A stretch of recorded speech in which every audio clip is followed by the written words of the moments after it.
I bought my first house at 31. Small terrace, quiet street, needed work, but it was mine. I'd saved for 6 years for that deposit, and I was proud of it, in a way I'd never been proud of anything before. My neighbour Alan had lived next door for 22 years. He introduced himself the day I moved in by telling me my removal van was blocking his dropped curb. It wasn't. There was a full car's width between the van and his driveway. I apologised anyway because I was new and he was established, and that's the calculation you make when you're trying to start things on the right foot. It didn't help. Over the next 3 months, Alan told me my bins were in the wrong position, that I was parking too close to his side of the road, and that my garden was, in his words, bringing the whole road down. The garden was overgrown when I bought it. I was working through it on weekends, one section at a time. I had a full-time job. I was doing my best. Then one morning, a letter arrived from the council. A formal complaint had been made about my property. The letter referenced a local ordinance about garden maintenance and gave me 21 days to respond. I stood in my hallway reading it, and I knew exactly who had sent it. I could have ignored it. I could have written back, tidied the garden faster, moved on. Instead, I did something Alan had not anticipated. I read the ordinance. The whole thing, every single clause. And then I started reading about Alan. The ordinance was 14 pages long. I read it twice. I took notes. I looked up every clause it referenced, and I cross-checked it against the current local authority guidelines. My garden did not meet the threshold for formal action. The letter itself acknowledged this was an advisory notice, not a legal requirement. Alan had filed a complaint, hoping the council letter alone would frighten me into compliance. It nearly worked. But the ordinance was interesting for another reason. It applied to every residential property on the street, not just mine. I spent a Saturday morning walking slowly past every house on the road. I wasn't looking for trouble. I was looking for information. There's a difference.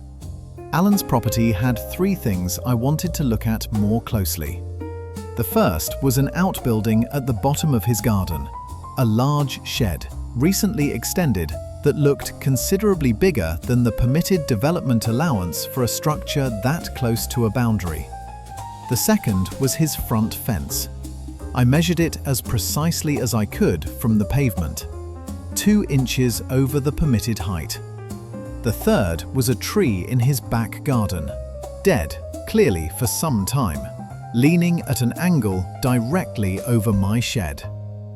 Under the same local authority guidelines Alan had used against me, a dead tree posing a risk to neighbouring structures was the responsibility of the property owner to address. I went home and I wrote 3 separate complaints. Politely, thoroughly, with specific clause references for each one. I submitted them to the council that afternoon. Then I waited. I didn't say a word to Alan.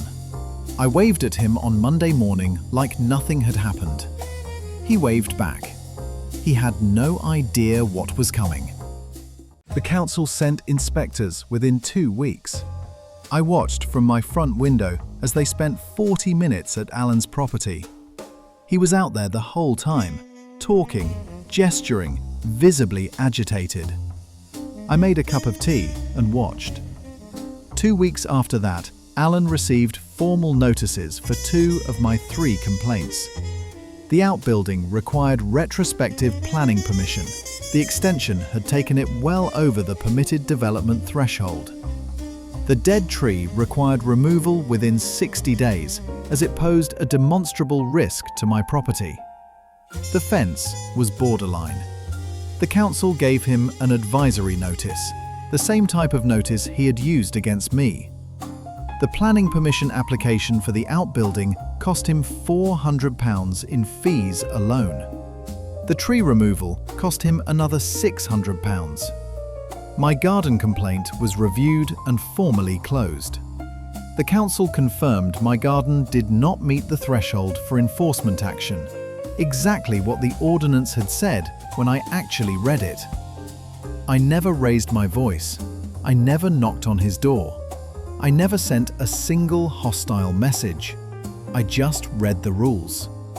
Alan has not spoken to me since the notices arrived.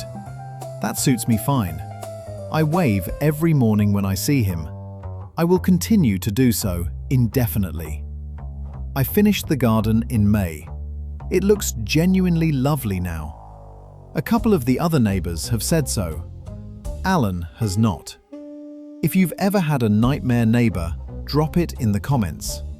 I'd love to know I'm not alone. And if you want more complete stories with no part 2s that never come, follow the page. New story every day.